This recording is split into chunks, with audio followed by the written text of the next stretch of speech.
Hello everyone, my name is Shay and I appreciate the invitation to share a faith story at this service.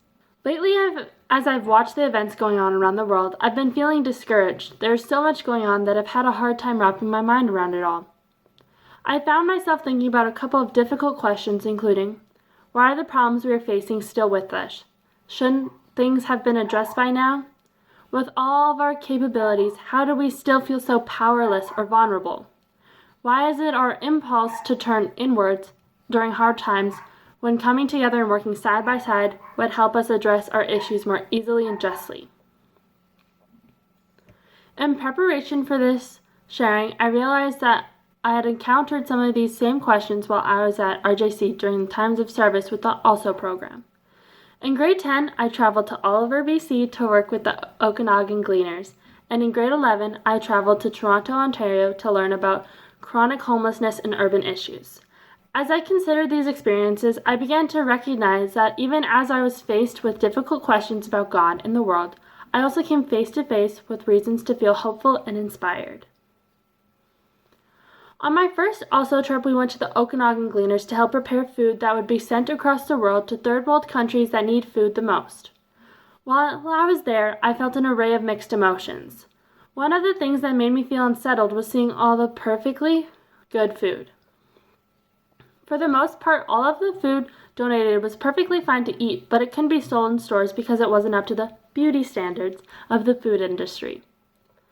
Even in our everyday lives, we throw out so much food, but there are still families not even that far away from us that don't have enough to eat. Another thing that I noticed was how much food we processed in the short amount of time that we were there. In just 5 days, we were able to dehydrate more than 50,000 pounds of vegetables to share with people in need. It's crazy how many people that we were able to help feed in the short amount of time that we were there. I left Gleaners thinking about what we could accomplish if we spent a little more time there, as well as what opportunities are around me at home to work together to respond to big issues in the same way. My next experience that really opened my eyes to the world we live in was the Toronto trip last year. On this trip, I overcame some of my fears surrounding the homeless people of our society. It's not that I was necessarily scared of them, but I'd give them money when I could, and if I couldn't, I often found myself avoiding eye contact with them. But on this trip, one of the challenges that we had was to go talk to them and learn their names and eye color. Another one where we had to take someone to lunch and match the price of their meal. In these challenges, I realized that sometimes we forget that there are people too. And it's not always their fault that they are in the situations that make them homeless. And even though homelessness is a big issue, it's not necessarily one that we could just solve in a day. But we can remember that there are people just like we are, and just like us, sometimes they need a second chance or even just to have a conversation with someone so that they remember that we see them.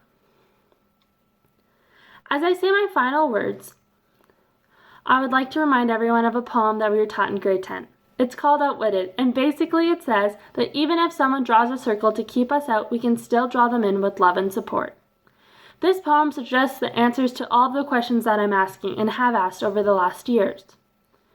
Even though issues of exclusion persist, love is a response that we can always choose, that our imagination can always increase to find new solutions and possibilities for change.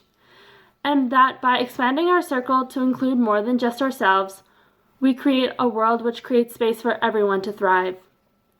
This relates directly to my ALSO experiences. If I've learned anything, it's that we can do so much more together than apart.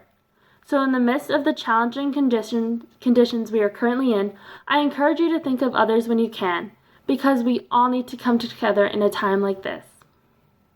Thank you.